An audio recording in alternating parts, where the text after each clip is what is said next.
Ayan na naman, magtutur tayo sa ating, tutur na naman tayo sa okra. So, ay, hi. Yan na naman na ating sister-in-law. So, ayan. So, ngayon magtutur tayo sa okra. Ang okra na to ay maliliit lang, pero in fairness ha. Ayan, tignan nyo guys oh. Namumulaklak na siya. So ayan. Kagaya nga diyon sa yung doon. Tingnan nyo, maliit pa lang siya oh. Alam niyo yun, unano na okra. Yung okra na unano. Hindi ito lalaki pa to. Lalaki pa siguro. Hindi ito masyadong lalaki, pero ano siya. Meron kasi okra na Putot atoy, putot nga nga kalabasa, okra, pero tignan nyo, ayan oh. Nag-uumpisa na siya mulaklak oh. Ang liit-liit niya. Oh, di ba? Yan. So, tignan nyo. Yan ang harap. Malawak yan, tignan nyo guys oh. Ayan yung sili, kamatis, ayan yung okra, so doon yung pipino, yan, grabe ang pagkalawak niya, talagang to, alagang alaga. Ilan ang nagtatrabaho dito. So ito naman, so ayan, kaway-kaway lang sister-in-law dyan. So ayan, tignan nyo o, diba?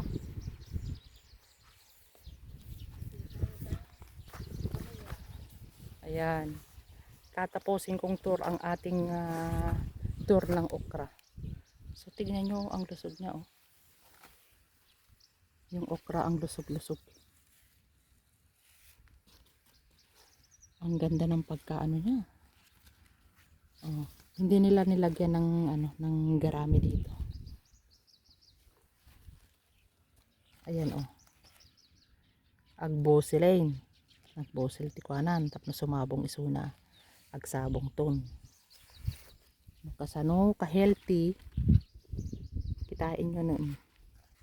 Nag-healthy nga okra. Kasi sagana sila sa tubig. Yan. Dito sila o, tignan nyo guys o. Kaya natutuwa naman din ako dito sa mga na to. Okra na to. Ang lulusog nila. O, diba?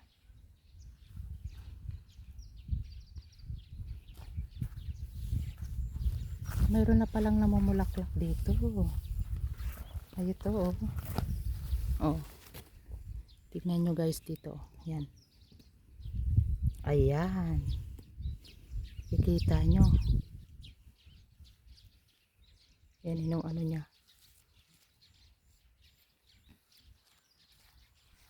Pero itong na to, okra na to, hindi ito lalaki ng matangkad na matangkad.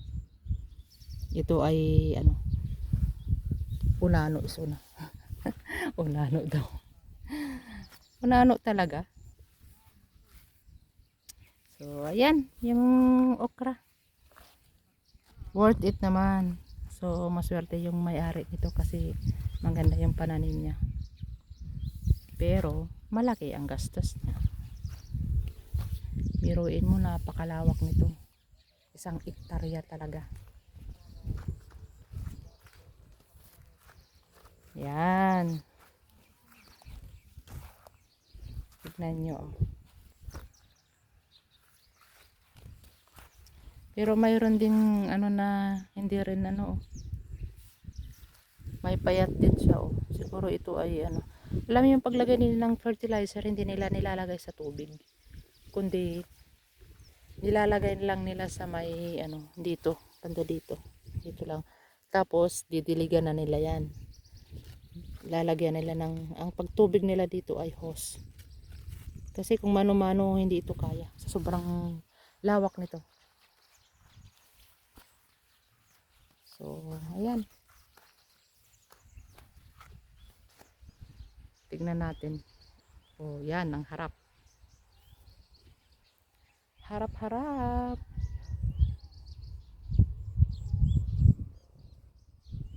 Oh, di ba? Kikita nyo guys. Yan. Tignan nyo guys, oh, ang lawak. Ito ang ano.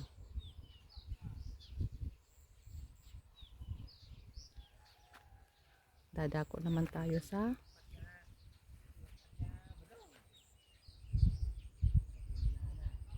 kitain nyo.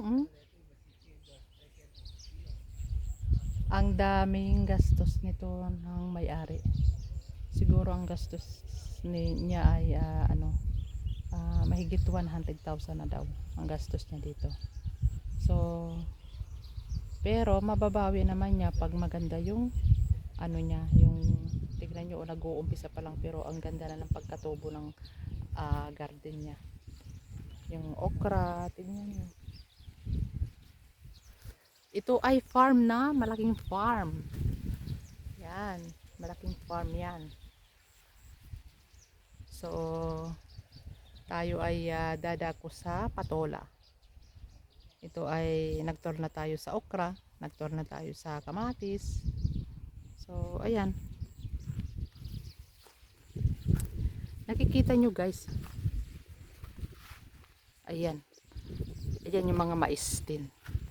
Iba, of course, hindi, iba ang may-ari niyan. Ayan. Palibot ito ng mga kamaisan. Yan.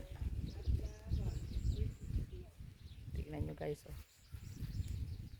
Kikita nyo guys yan. Yan. Puro mais yan.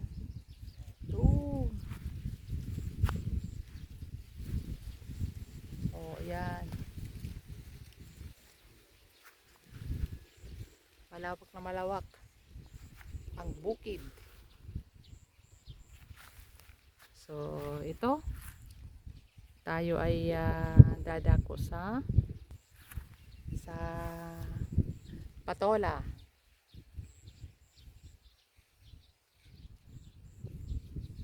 So, ayan na. Thank you very much for your watching. At sana na paanuhan ko kayo ng ano dito. Yan. Nakita nyo yung mga kakaibang farm, di ba? So, ayan. Thank you. Bye!